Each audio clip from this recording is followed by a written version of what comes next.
Salam sejahtera sahabat. Okey, hari ni Simon nak berkongsi sedikit berkenaan dengan kelas test kan. Ni Suzuki GSX R150. Simon nak tukar dia punya kelas plate, memandangkan kelas plate yang lama dah habis dah haus kan. Yang ni yang lama punya. Okey, yang tu baru. Okey, brand Daytona punya. Kita nak install. Right. Okey, stay tune. Okey, cara pasang dia senang je.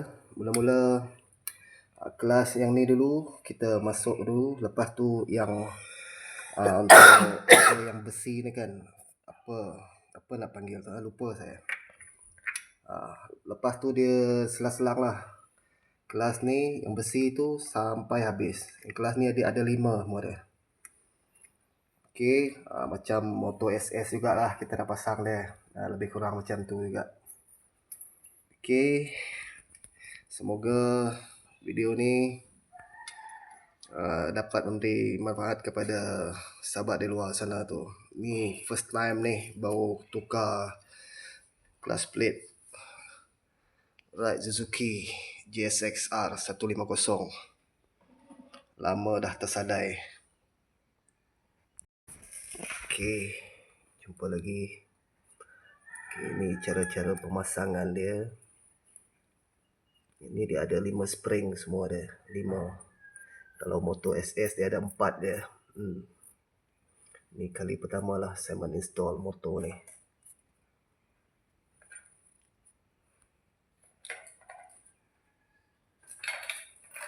Kelas dia. Yang ni gasket yang lama saya dah keluarkan. Okey. Sebab dalam pengalaman zaman, kalau kita tukar dia punya kelas plate tu, eloklah kita ganti dia punya gasket yang baru. Okey. Supaya untuk mengelakkan daripada bocor kan. Okey. Yang ni gasket yang baru. Saya order itu. Right. Ni Rider R150 ni. Yang ni pun sama juga. Boleh masuk dekat GSX R150 ni. Dia boleh masuk. Alright. Saksikan video. Alright. Sekarang ni saya pasang saya punya mangkuk kelas ni. Pastikan skru ni kita ketatkan dengan cara yang betul lah kan.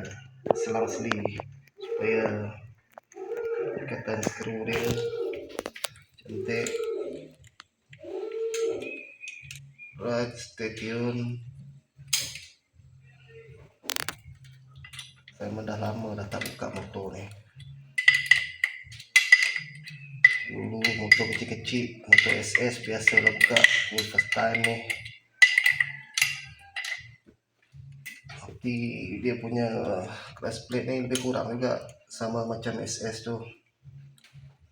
Cara buka pasang dia.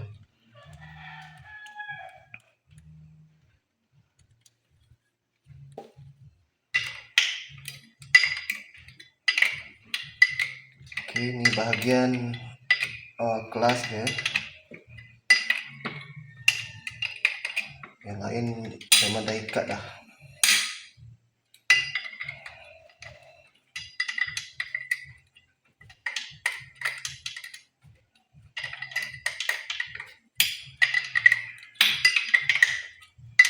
Alright, stay tune.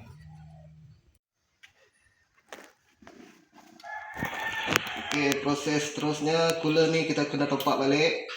Sebab yang ni dah dibuka kan. Habis terkeluar banyak dah. Kosong dah. Yang ni kena topak balik cooler ni. Cooler biasa je. Tak ada bajet saya nak tukar. Lepas ni baru nak beli cooler yang baik sikit lah. Jadi saya rasa ni dah okey dah. Okey, ni kita topak balik cooler ni. Dah,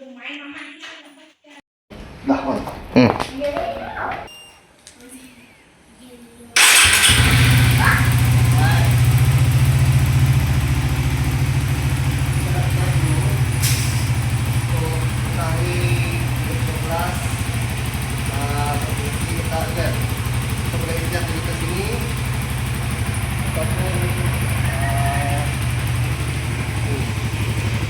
Kami dekat bahagian ni.